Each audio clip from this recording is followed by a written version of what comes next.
ಈ ಸರ್ಕಾರ, ಸಿದ್ದರಾಮಯ್ಯ ಸರ್ಕಾರ ತೊಲಗೋಯ್ತು ಅಂದ ತಕ್ಷಣ ಅದೇನೋ ಹೋದ ಪಿಚಾಚಿ ಅಂತ ಹೇಳಿದ್ರೆ ಬಂದೇ ಗವಾಕ್ಷಿ ಅಂತ ಹೇಳಿದ್ರು.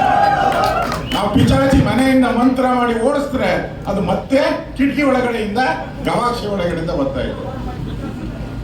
ಮೊದಲೆಲ್ಲ ಎಣ್ಣೆಯಲ್ಲಿ ಕಬಾಬ್ ಮಾಡ್ತಾ ಇದ್ರಲ್ಲ, ಏನೋ ಎಣ್ಣೆಯಲ್ಲಿ ಹಾಕಿ ಬೇಯಿಸ್ತಾ ಇದ್ರು.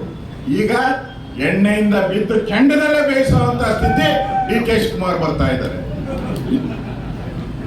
ಅವ್ರು ಹೇಳಿದ್ರು ಮಂಗಳೂರಲ್ಲಿ ಅವನು ಕುಕ್ಕರ್ ತಂದು ಅದರಲ್ಲಿ ಬಾಂಬ್ ಬಿಟ್ಟು ಬ್ಲಾಸ್ಟ್ ಮಾಡಬೇಕು ಅಂತ, ಒಂದು 25 ಜನನ ಕೊಲ್ಲಬೇಕು ಹಿಂದೂಗಳನ್ನ ಅಂತ ತಯಾರು ಮಾಡ್ಕೊಂಡು ಬಂದಿದ್ದ.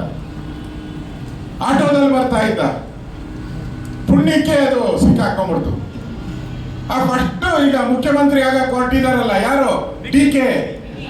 ಅವ್ರು ಹೇಳಿದ್ರು ಇವನು ನನ್ನ ಬ್ರದರ್ ಅಂದ್ರು. ಯಾರು? ಕುಕ್ಕರ್ ಬಾಂಬನ್ನ ಹಿಂದೂಗಳನ್ನ ಕೊಲ್ಲಕ್ ಬಂದಿದ್ದ ಅವ್ರನ್ನ ಡಿ.ಕೆ. ನಮ್ ಬ್ರದರ್ ಅಂದ್ರು. ಅವ್ರು ಬರ್ತಾವ್ರೆ ಈಗ ಮುಖ್ಯಮಂತ್ರಿ ಬ್ರದರ್. ಅರ್ಥ ಆಯ್ತಲ್ಲ? ಅಂದ್ರೆ ಏನು ವ್ಯತ್ಯಾಸ ಇಲ್ಲ. ಸಿದ್ದರಾಮಯ್ಯ ಬಂದ್ರು ಅಷ್ಟೇ, ಡಿ.ಕೆ. ಬಂದ್ರು ಅಷ್ಟೇನೆ. ಇವರಿಬ್ರು ಕೂಡ ಹಿಂದೂ ವಿರೋಧಿಗಳು. ಇವರೆಲ್ಲ ಹಿಂದೂಗಳಿಗೆ ಅನ್ಯಾಯ ಮಾಡ್ತಾ ಇದ್ದಾರೆ. ಇವತ್ತು ಹಿಂದೂಗಳನ್ನ ಕಡೆಗಣಿಸ್ತಾ ಇದ್ದಾರೆ.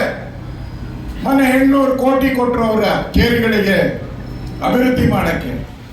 ಅವ್ರಿಗೆ ಪೆನ್ಷನ್, ಅವ್ರಿಗೆ ಏನ್ ಸಹಾಯ ಬೇಕು ಎಲ್ಲ ಮಾಡ್ತಾರೆ. ಆದ್ರೆ ಹಿಂದೂಗಳಿಗೆ ಕೊಡ್ಬೇಕಾದ್ರೆ ಅವ್ರ ಕೈಯೇ ಬರಲ್ಲ, ಹಿಂದೆ ಹಂಗೆ ಹೋಗ್ತೈತೆ ವಾಪಸ್ಗೆ.